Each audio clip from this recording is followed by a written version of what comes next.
Solution-focused brief therapy is, I would say, it's a vision on psychotherapy. It's more than just a method in which the problem-solving model is no longer used, but the solution-building model is used, and that's another paradigm. It's working from another paradigm, so it's a paradigm shift in psychotherapy from finding out what's wrong with people and how to repair what's wrong, to finding out what's right with people, what does work in their lives, instead of what doesn't work and needs to be changed or replaced, to what is actually working and how to build on that. That's the difference, and it is a paradigm shift in psychotherapy, but not only in psychotherapy. You see the same thing happening in coaching, in conflict management, in education, even in sports. I am a clinical psychologist, and I am also a cognitive behavioral therapist. I'm a trainer supervisor in cognitive behavioral therapy, and I have been doing traditional cognitive behavioral therapy for about 20 years, I guess, with adults, with children, with families, with couples. And after 20 years I followed a workshop in Holland by somebody, a Dutch guy who had been over to Milwaukee to work with Steve de Shazer and Inzo Kimberg, and he did a workshop in Holland, and I followed that workshop, and then I thought, I really like this. I really like this, and so I started reading about it and applying it, and later on writing about it. Yeah. And it's really energizing, because the atmosphere in conversations, when you talk about what is working instead of what isn't, and how you can build on what is working instead of repairing what isn't working, the atmosphere in the conversations it is more lighthearted and more fun. Easier and more fun.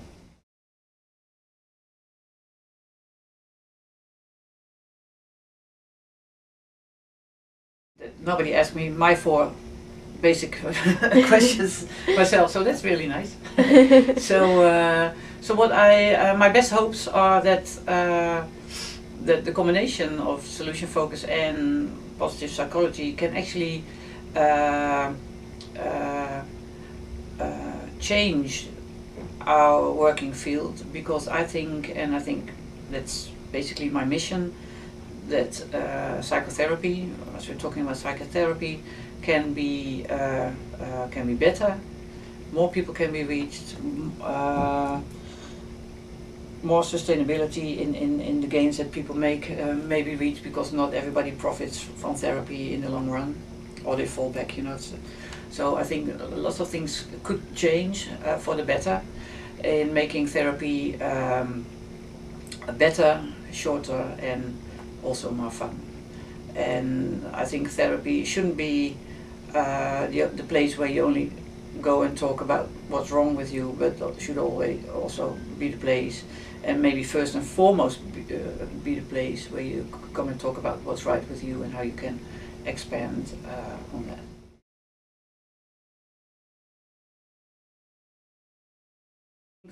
I think well-being for clients is of course our goal, but also for our colleagues and for professionals. I think working with a different focus, working from the different paradigm in looking at what is working and what are your strengths instead of, and resources, instead of looking at what's wrong with you, may also mean for professionals that their work is easier and more fun and less heavy on their shoulders, so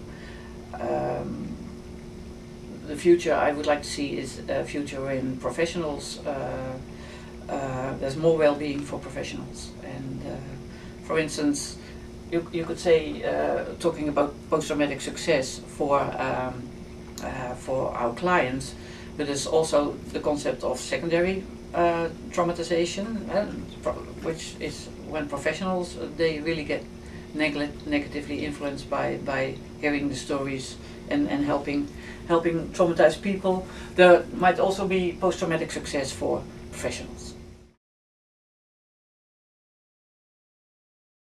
I think what's already working is that I see a shift in working from from pathology and only focusing on pathology to a shift where there's also more room for looking at strengths and resources and what is working with clients. So I see the shift in CBT, I see the shift in also of course in positive psychology and solution focus. Yeah. I think would be if there would be on one hand more research being done on this model and this paradigm change, so it becomes more evidence-based than it is at this moment, because well, that's what insurances want, and everybody wants to have evidence-based practices and randomized control trials, and so that would be a next step. Another next step would be if more professionals would actually embrace working in a solution-focused way or working with positive psychology strategies.